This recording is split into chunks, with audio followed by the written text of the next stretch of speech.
ఇలా నాకు చాలాసార్లు జరిగింది. కొన్నిసార్లు అనుకోకుండా మనం ఎంత కష్టపడినా సరే కొన్నిసార్లు కొన్ని వంటలు అస్సలు కుదరవు. కొన్నిసార్లు అప్పటికప్పుడే ఏదో చేసేద్దాం అనుకునే వంటలు మటుకు చక్కగా కుదురుతాయి, మంచి టేస్ట్ ఉంటాయి. అదేంటో అర్థం కాదు. ఇలా ఎప్పుడైనా మీకు కూడా జరిగిందో లేదో కామెంట్ చేయండి. ఇంతకీ దేనికోసం మాట్లాడుతున్నానంటే ఈరోజు నేను చేసిన ఒక మంచి హెల్తీ స్నాక్ కోసం అట. అసలు యాక్చువల్గా ఏంటంటే నేను మామూలుగా స్టార్ట్ చేసిన ఈ రెసిపీ. సో చేద్దామా వద్దా అన్నట్టుగా ట్రై చేశాను అనమాట. అస్సలు ఫైనల్గా అయితే చేశాను, నిజం చెప్తున్నాను. సూపర్గా ఉంది అసలు. రెసిపీ అయితే చాలా హెల్తీ రెసిపీ, మంచి ప్రోటీన్ రెసిపీ అన్నమాట. ఇది మంచిగా గోధుమ పిండితో తయారు చేశాను అనమాట. గోధుమ పిండి, పెసరపప్పు అండ్ అంతే, ఏమీ లేదు. కొద్దిగా వాము, చిన్న పసుపు, ఉప్పు తగినంత వేసేసి సింపుల్గా చేసేసాను. నిజంగా చెప్తున్నాను, ఒక డిఫరెంట్ టేస్ట్ అన్నమాట. అంటే ఇంకా నోట్లో వేస్తే కరిగిపోయేలా ఉన్నాయన్నమాట. అంత బాగున్నాయి. చక్కగా మంచిగా షేప్ కూడా చక్కగా లేయర్స్గా భలే కుదిరింది.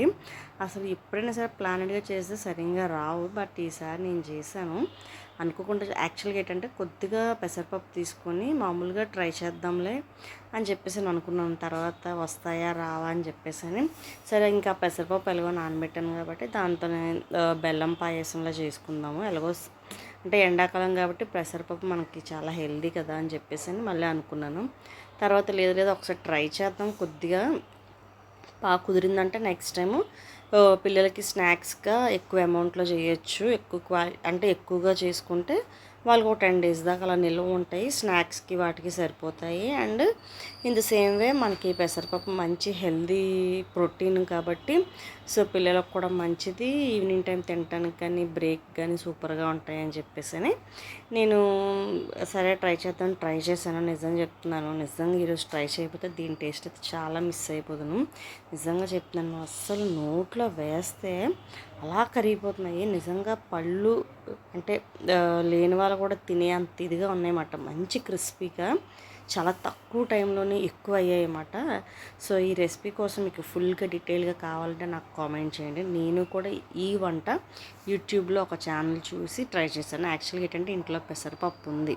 సో ఆ పెసరపప్పుతో ఏమైనా స్నాక్స్ చేద్దాం పిల్లలకి, ఏం చేస్తే బాగుంటుంది. ఇప్పుడు రెగ్యులర్గా ఉండే బూరెలు ఇవి కాకుండా అండ్ స్కూల్స్ కూడా స్టార్ట్ అయ్యాయి కాబట్టి వాళ్ళకి స్నాక్స్లో ఉపయోగపడేవి ఏమైనా చేద్దాము అని చెప్పేసి అనుకున్నాను. తర్వాత ఫస్ట్ టైం వచ్చి నేను మూంగ్ దాల్ రెసిపీ చూసాను అనమాట. సో అది కొద్దిగా ప్రాసెస్. తర్వాత నా దగ్గర ఏంటంటే అవి స్ట్రెయిన్ చేసే స్ట్రెయినర్ లేదన్నమాట. సో అందుకని ఆగిపోయాను.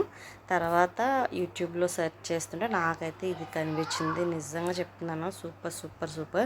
మీకు రెసిపీ కావాలంటే నాకు కామెంట్ చేయండి, నెక్స్ట్ వీడియోలో షేర్ చేస్తాను. Thanks for watching. వీడియో నచ్చితే ఛానల్ని సబ్స్క్రైబ్ చేసుకొని లైక్ చేయండి. Okay bye.